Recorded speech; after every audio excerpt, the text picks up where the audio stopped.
We are live with the Health, Love, and Life Show. This is Coach Arnie, and we're going to talk about leadership tonight. But there's my information. You can always call me, 602-390-9144. Appreciate a phone call, and let's have a cup of coffee, and we'll solve the world's problems. At least we'll help you solve yours anyways.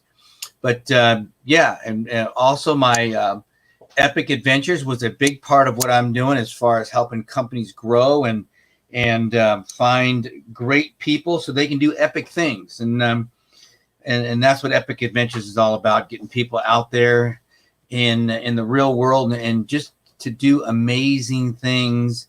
And when you have great people, you can do amazing things. So check that out as well. Tonight, we're going to look at leadership in 2021. And it's always, it's interesting. It came to me really last week because it seems that everybody, well, I mean, it's probably every year, but maybe because I was being a little more receptive to it.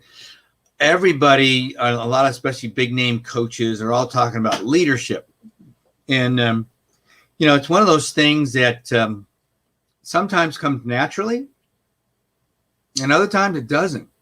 And we're going to talk about different levels of leadership. But, I know in my own life when I was a young person, let's just go back to high school, being in sports, which was my background. I just generally drifted towards being the leader. And I think it came from being one of the better athletes, but at the same time, being able to have empathy for my teammates and caring about them. Because when you care, and it's not just being angry in the moment, it's about generally caring for people, whether it's at practice or after the game and in the classroom, during the game, obviously, and then being able to perform. And we'll talk about that. But I just generally drifted towards leadership and have been able to do it. I always tell this story. I believe I want to say 21, maybe 20, maybe, 20 probably. So I was still in school, in college, and I was working for a concert, a performance company. They did concerts at the place in the valley here in Phoenix, Arizona. And I had been brought on to help them out because we did some bouncing with it too, but it's mostly as an usher. And it was fun. You get to watch really cool. They didn't pay you a lot of money, believe me, but you got to watch some really cool concerts, really cool concerts. Some of the big names. But then you got to help clean up afterwards. And it was fun. And we go hang out and stuff. But one day, I was kind of the lone holdover from the original group. And we had a show. And actually, it's funny because if you remember, if anybody's old enough like me, remember Stevie Nicks, her dad, Jess Nicks, was one of the owners. And I became friends with him through kind of picking it up and leading people. But in the meantime, they had hired a college guy like myself, but more probably somebody knew him or something, and he didn't know any of us on the staff, and so they were going to hire a leader. Now remember, this is 1980, so they're going to hire a leader. So this guy came in. I remember one day we did a big show. It was a New Year's Eve show. We always did 2 shows on New Year's Eve, and he was running late, and so I just told everybody what to do because I already knew what to do, and just very calmly went around and said, "Hey, make sure you do that. Make sure you do that." And Jess Nicks, who is, like I said, big shot, Stevie Nicks' dad, big promoter. He came up to me and goes, "Hey, Arnie, looks like that was an on-the-job promotion." I go, "No, we just got a show to do." Because I knew I didn't really want a promotion at that point because it was just a title because it really wasn't paying any money. I was just there to have a good time and hang out with my buddies and watch a show. And then this guy came running in a few minutes later with his master plan of how everything was supposed to work out. And I go, don't worry about it. And I was being sincere. I said, don't worry about it. Just enjoy the show. And so, unbeknownst to me, he had obviously complained. And after the show, it was late. It was probably 2:00 in the morning. And they brought me down to the main office. And Jess wasn't there, but these other two people that I knew. And they said, hey, Arnie, we got a problem. I go, whoa, what's going on? Because I'd been there a couple of years. And they said, well, I think the guy's name was Mike. Nobody's listening to Mike. And I go, oh, okay, well, they're all listening to you. I go, well, I mean, they know me. They trust me. And this didn't take very long. They said, we're going to have to let you go. And I go, wow. Why? Because we need them to listen to Mike. And I go, okay. Well, one of the guys that was working there was my brother, and half the staff were friends of mine. Remember, we weren't there for the money. We were there for the show and the fun and the camaraderie. So when I came out of the parking lot, a lot of these guys were waiting for me. I go, what happened? What's going on? Well, they just fired me. They want everybody to listen to Mike. And they said, well, we're out of here too. We don't need to hang out with that idiot. And literally half the staff walked off. Just like that. Boom. And let me just share something with you about that story. I mean, I love that story because, I don't know, as a 20-year-old, it made me kind of feel good that people had my back. Didn't feel good to get fired. Believe me, I've been fired a lot, but it just redefined my definition of leadership even before people were really writing about leadership. Back in 1980, I didn't even start reading about leadership until the 90s. And one of the ways that I've learned to define leadership is influence. Influence. Because I obviously had influence over my teammates when I was playing sports. You know, I was the captain. And you got elected captain by the team. Thank God. Because, you know, well, I don't want to get into that either. But because I had influence over them, maybe because I worked out hard, maybe because I endured and persevered through, 110-degree heat in the summer here and training and was always there and didn't make excuses. Okay, maybe we'll talk about that here in a second too. But or maybe on the job at the concert was just leading people, guiding them, being there for them, being their friend, and they're and having influence over them to the point of they were willing to leave their job as well for me. That made me feel good too, like I said. So to me, leadership at its core is your ability to influence other people. And so in 2021, I mean, there's a lot of strange stuff going on out there right now.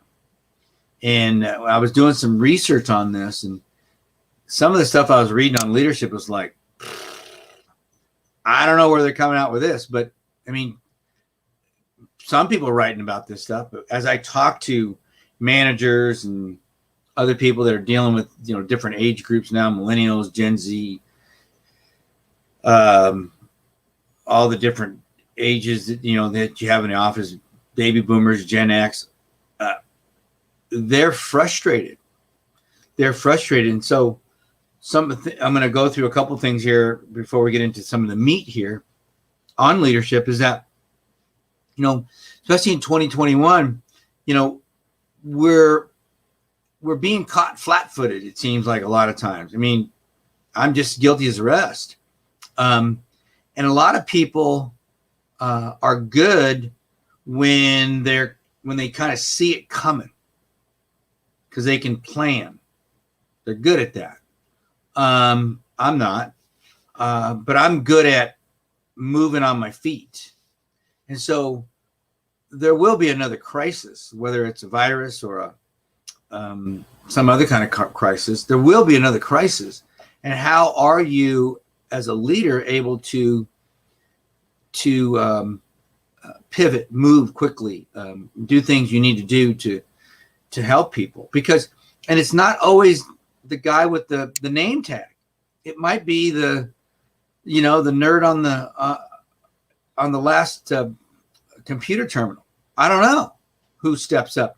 I was telling somebody today, who we are when we're, don't take this the wrong way, who we are when we're under a lot of stress or when we're drunk is really who we are. If you're an angry drunk, there's chances are that you've got some anger issues going on. And who you are when it's a crisis situation is generally who you are. And because everybody's a winner when things are going good. I mean, it's easy to be a winner. Things are going good.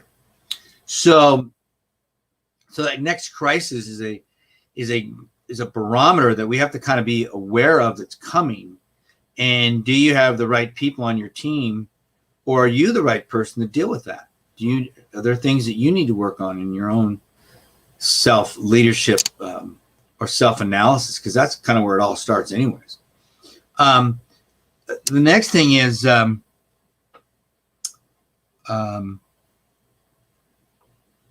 seeing the world from the other. This is so big. Seeing the world from the other person's point of view. Look, we all want to be understood and encouraged. Great leaders understand people. They don't agree with them all the time. They just understand them. They have empathy. They see the world the way that person does. Okay? They understand what they're going through. Okay? They may not agree with it, like I said, but they understand it. They understand struggle.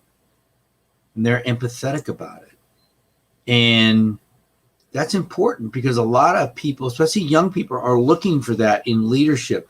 That is an attraction that will pull people in. You being more interested in them will pull them into you. You having conversations about them, which is their favorite topic in the world, will pull you into them. Works every time. We all want to be understood and encouraged. And if that's the person you are on the workplace, regardless of what it says on your name tag, you will attract people. You will start to influence people. People will watch you. People will be interested in what you're doing. I promise you. It's human nature. Just the way we are. The third thing I wrote down here as we kind of get rolling here is communication styles. Part of understanding people is understanding how they communicate, their communication style, their personality. There's a great book that was written many years ago, and the 5 love languages, and the author, Dr. Chapman, has written a book, The 5 Love Languages of Business of the Office, because really they're the same thing. And we all respond differently. Some of us may think this is silly, but guess what? It's the real world. So if you want to be a person of influence, you need to understand people. You need to understand them. And if you can literally talk to each person on your team, in your office, in your life that you interact with on a regular basis, if you can talk to them the way they want to be talked to, oh my God, you will rock their world. They will love you because they know that most people would never do that. And you don't have to, you're not telling them you're doing it. You're just doing it. And it's working. It's like going to China and speaking Chinese. If you're going to China and speaking English, hoping that someone's going to come help you out, good luck. Doesn't work that way. But you go to China and you start speaking Chinese to people on the corner, they're going to go, wow, this guy is amazing. This American guy is amazing. He's speaking my language to me. He respects me. It tells that person a lot. How we communicate. How about this one? As far as communication goes as well, listening more. If we start to listen more, okay, because it all kind of flows together. So if we're listening more, talking to them the way they want to be talked to, understanding them, being empathetic to them, being ready to be nimble, being able to adjust quickly, not being afraid to change. If that's who you are in 2021, you potentially could be a great leader. You may not want to be, but you potentially will be a great leader. People are looking for you. Companies are looking for you. Teams are looking for you. Your significant other is looking for you, believe it or not. All right, well, hold that thought, and we're going to get into some of the roles of leadership and my levels of leadership. And we'll be right back here after a little break.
And I believe we are back. And so, yeah, let's some of the roles that I see good leaders having to do, and they're not always great at these roles either. But these are things that we look for in a leader. They're usually somebody that has a vision. They provide vision. Like I said, it's not always the person with the hat or the name tag. There could be somebody in the lunchroom that everybody gravitates to because they're positive. They're encouraging. They see where the company's going. They dream, and they share ideas. They're like, wow, this person's amazing. That's what leaders do. Leaders can see the future, but remain in the present. Leaders will build you up. Leaders will pass on the credit. Okay, so if they provide that vision, that's who they are. They also provide structure. A leader many times has a plan. It may be in their head. Sometimes it's on paper. Each leader has their own style. But the neat thing is they provide structure. So like my little story at the theater, there were, 20 people maybe that I had to strategically put in position and have their job responsibilities in that area, whatever they had to do. I didn't have anything on paper, but I had experience. So people, went to where because I had structure built into my leadership. I didn't just go, hey, go do what you want. Well, that's great if you have 20 leaders, because then they'll gravitate towards what needs to be done. But not everybody's a leader. So providing people structure, hey, look, this is what you're going to do this, and you're going to do that. And if you have any questions, come get me, or you're going to do this for an hour, and then you're going to do this for an hour. And okay, thanks. That's awesome, dude. Thanks. Appreciate it. But you're providing structure. That's real important, to provide structure. You're going to be a role model. I mean, if you're somebody that's late, if you're somebody that's not, if you're in the office and you're not in your office is wearing ties or suits, and you're always wearing jeans and tennis shoes, may not be a great role model.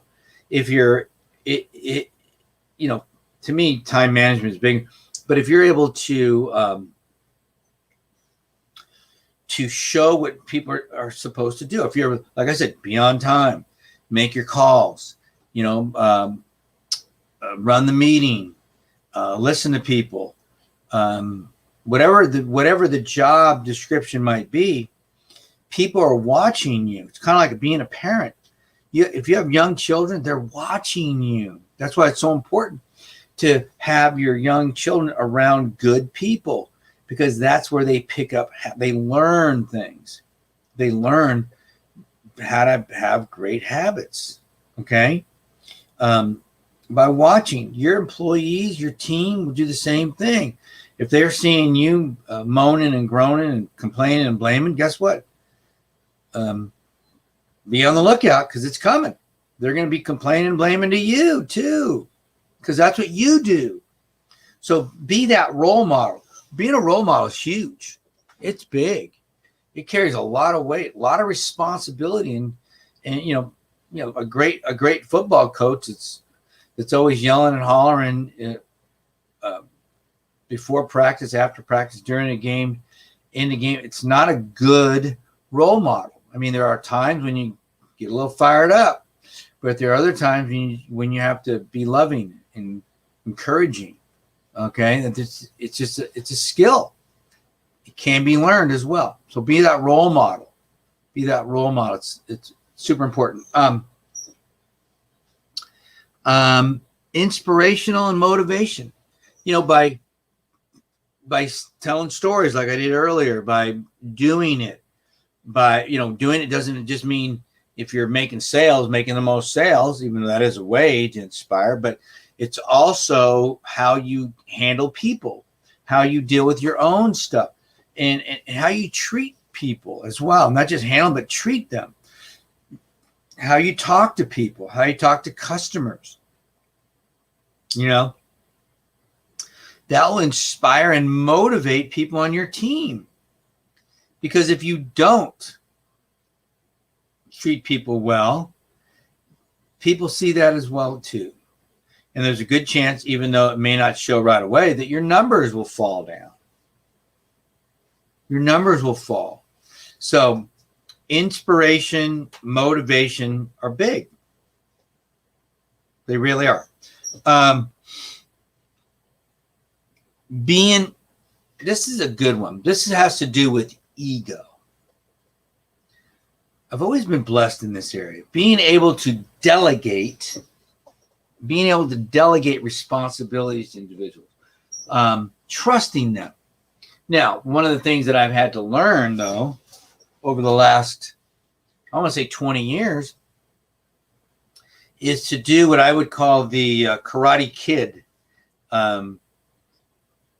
trust, meaning that when I walk into a situation like you do if you're doing martial arts, you come in and you bow to your opponent, but you don't bow to your opponent like this.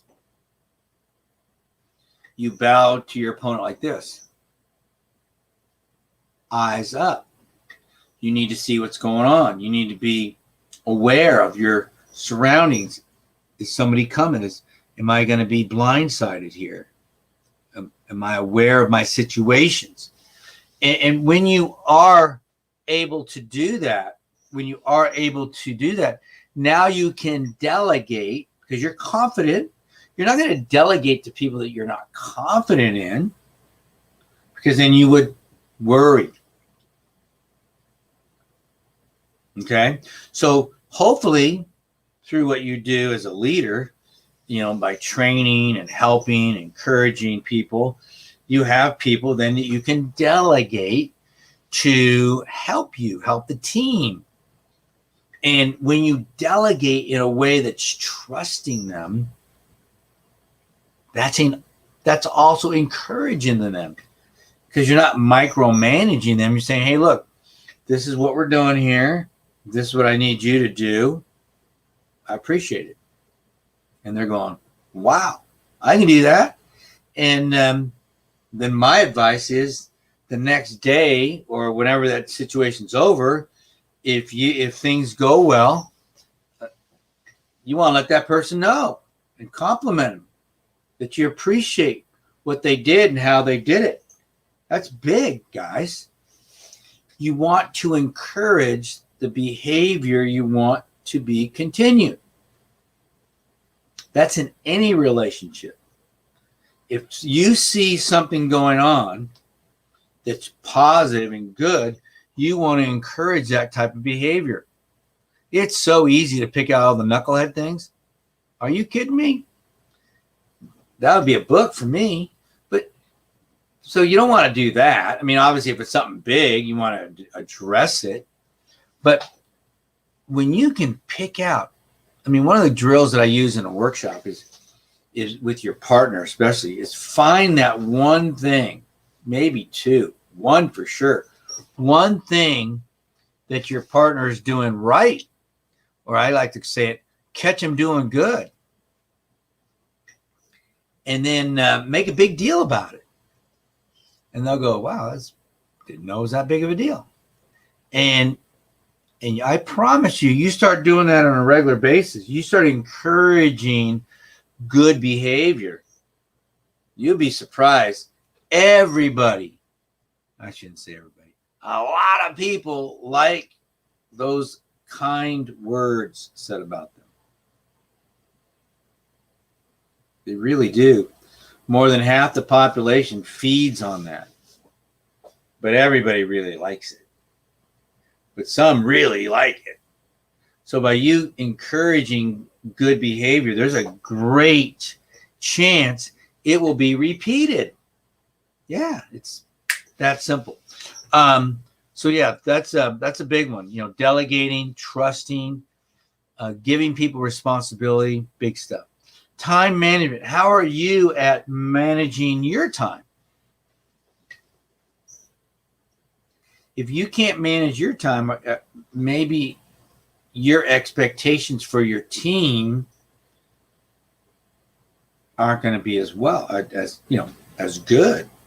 Actually, when they watch you being late on your projects, being late to a meeting, just time management stuff,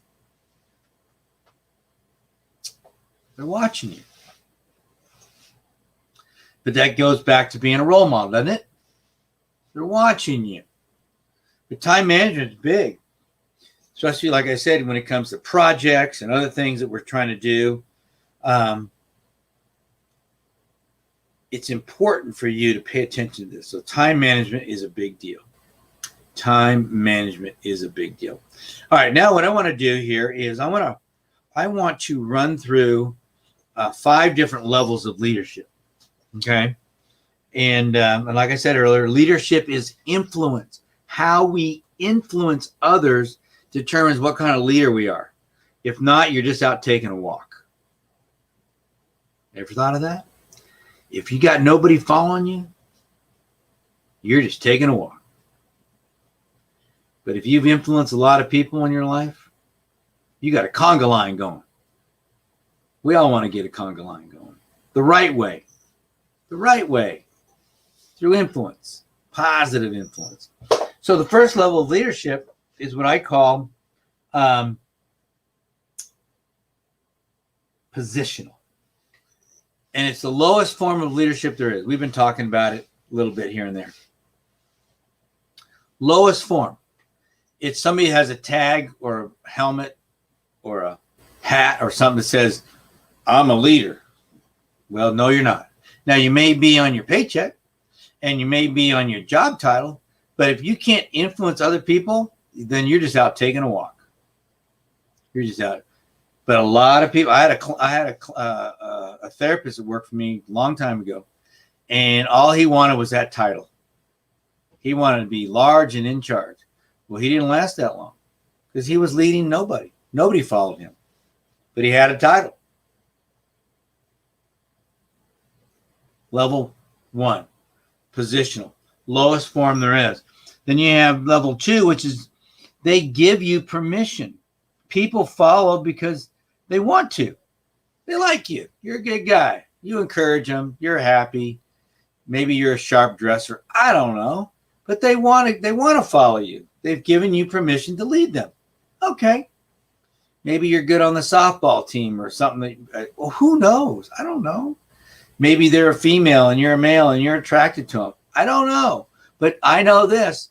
If somebody gives you permission to lead them, that's called permission.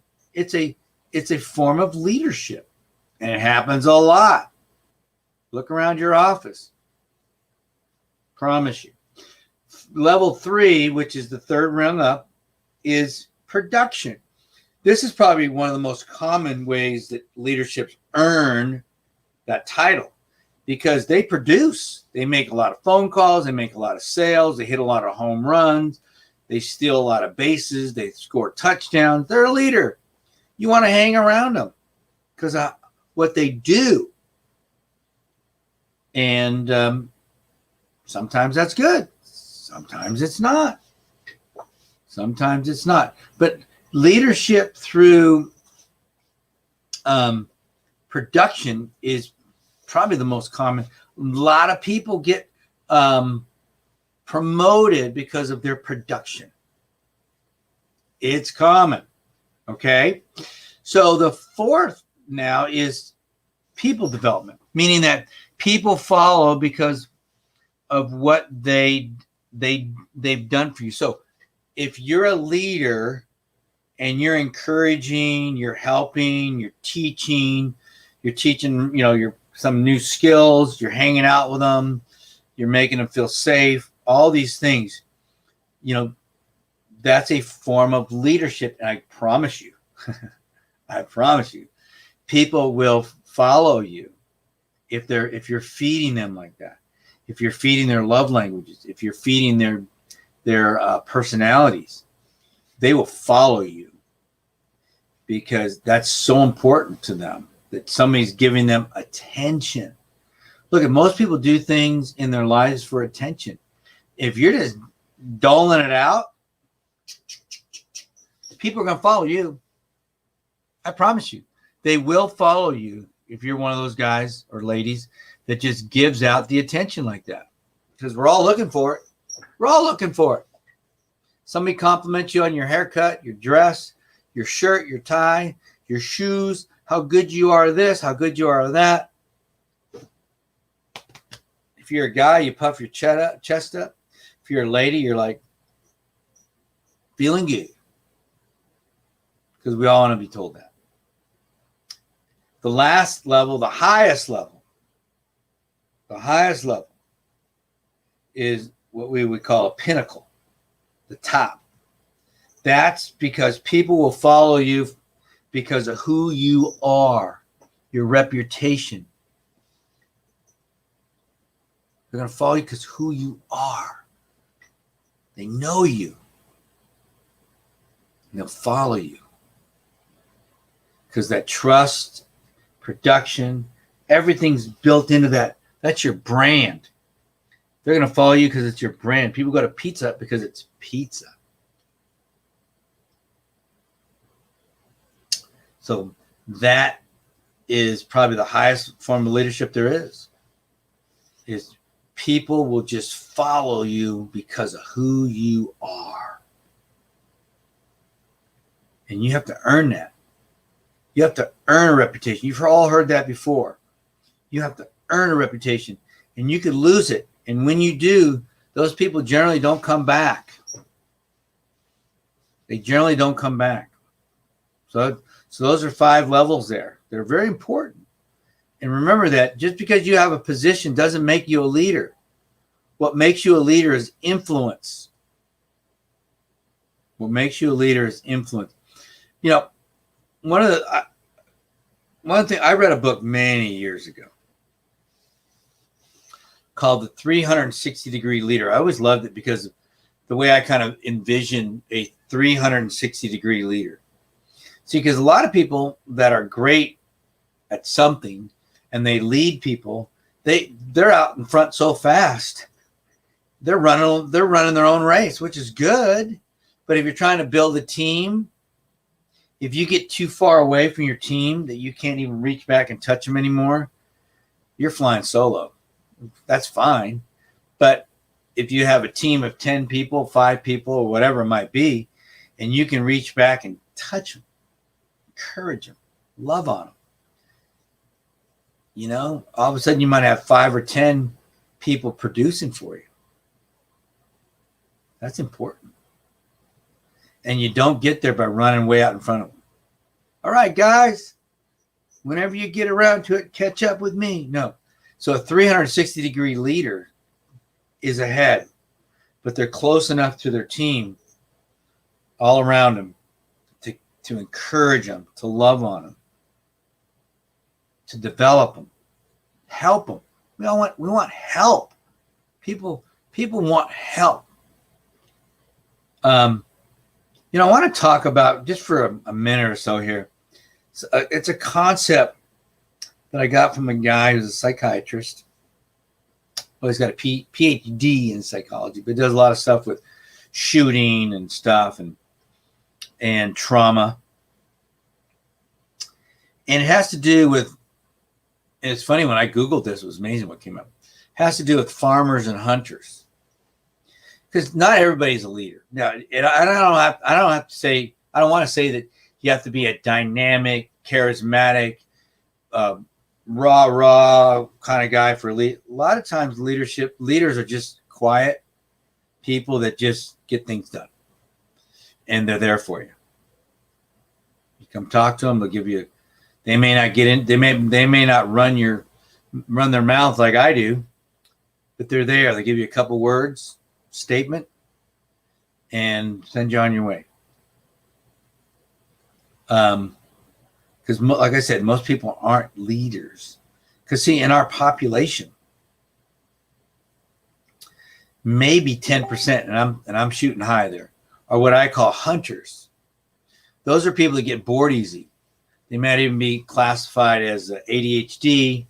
They just got things going on, and they're out chasing it, chasing the high, chasing the excitement in their life, going for it, taking chances, you know. And there's a lot more to this that I can cover in 5 minutes, but you know, being a hunter is, you know, in a 10,000 foot view, almost makes you unemployable. It's hard for you to follow rules. Actually, you think the number one rule is there are no rules. And so hunters are a small percentage of our population, and that's because they're out there chasing it. They're going to bring home the woolly mammoth so that everybody else can eat. And then you have farmers. Well, farmers, you know, they're not people that plant the seed and go, come on, hurry up. No, they plant the seed and then they wait. And then they wait. And then they wait. And they've done this before, so they know how long it takes, and they're just patient. Well, we don't, for the most part, most people are farmers. They just kind of are going to wait. Whereas you have about 10%, like I said, that are impatient. They could never wait for a seed to grow out of the ground. They'll start digging it up and see what's going on. Hurry up. Get that stuff for growing. But but a farmer and a hunter is two different people. And so we need them both. But if you're in an office, you're on a team, and you've got those kind of people on your team, and you're trying to treat everybody like a hunter, you're going to lose your team. If you're trying to treat everybody like a A farmer, there's a good chance you're going to be more receptive, but you're going to lose potentially your stars, which are your hunters. It's so important to understand people, their nature, why they do what they do. You know, remember, they're not trying to hurt you. They're just trying to feed themselves. It's your job to figure that out. It's your job to figure out who they are. That's what's going to make you a 2021 leader. You become a people person. You become empathetic. You start seeing the world from their point of view. You start understanding them and you start listening to them. You're going to rock leadership in 2021. I promise. All right, everybody. This has been Coach Arnie on the Health, Love, and Life Show, talking leadership. And remember, if anybody needs to get a hold of me, please don't hesitate to call. Don't hesitate to call. We can cut through. We can waste a lot of time emailing and all that stuff. But if you, that's weird why that popped up. But if you want to just give me a holler, 602-390-9144. Let's just talk. All right, guys. I love you. This is Coach Arnie, and I'm out of here.